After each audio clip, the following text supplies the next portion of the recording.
Good morning, this is my review for Sumathi short story called Serendipity. First of all, I really like the title, Serendipity.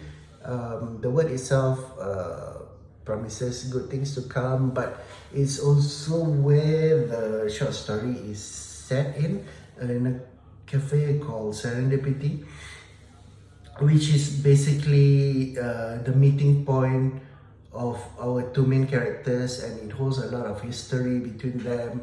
So I think the choice of title was very good, very clever.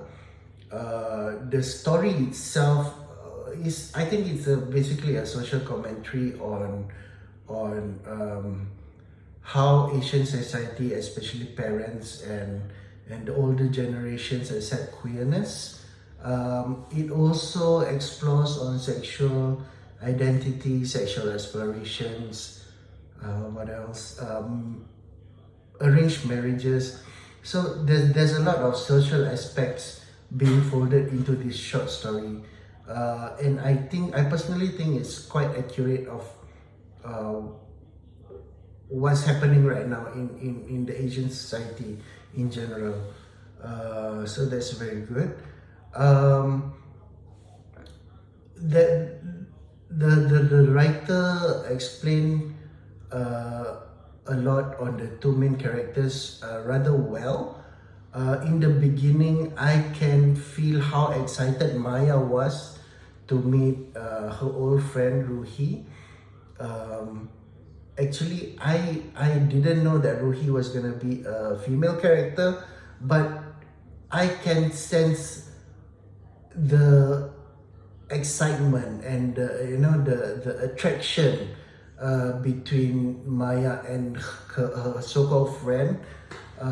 I sort of know that it's not just a normal friend, it's someone she has feelings with, even before she steps into the cafe. So I think that that's really good, that how she made me feel that way as a reader without actually saying it out loud, that they used to have this kind of history between them. I think that's pretty brilliant.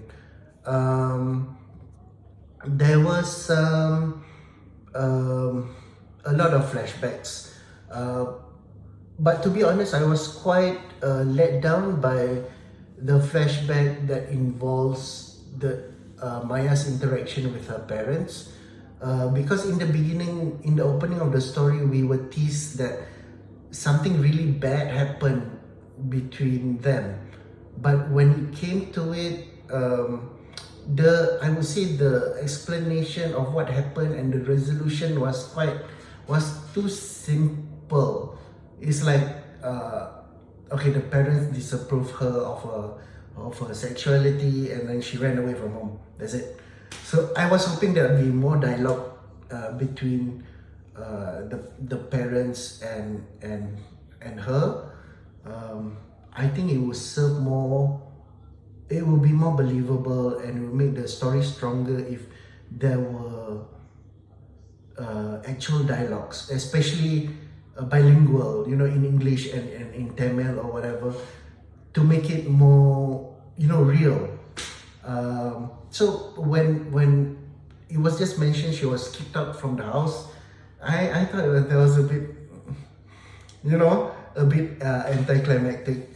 You definitely need to expand more on that. And I think it's a bit unbelievable that the parents we're talking about cohesiveness. It's unbelievable that the parents were educators to treat their own child like that, when they, like you said, they treat other children or other their students well, but when it comes to their own child, they would do that. I think it would make more sense if you want to make them educators, that's fine, but maybe initially, before they found out about her sexuality or whatever, they were very doting parents. They loved their daughter, but then they changed their mind of when they found out the truth about their daughter. I think that would be and I think that would make more sense and more believable. And I think that happens quite a lot in our society. Yeah, but yeah, I mean, there's nothing wrong, but maybe there needs to be more details on how she was growing up with her parents that led her to this. So yeah, I think I've spoken a lot of it. And one thing, the ending, I actually didn't like it because it was like, okay, Ruhi doesn't want me, that's fine, I'm gonna go back to Isma. So uh, um, I wouldn't want to be Isma, to be honest. Like a second choice. I think that was also a bit unnecessary. If she wants to leave, just leave. Yeah, I think that would be more believable. Overall, I'm not sure if this story will be received well by a lot of folks here, but I think if you write more on the cultural aspects, you can definitely, sell this story outside of Malaysia.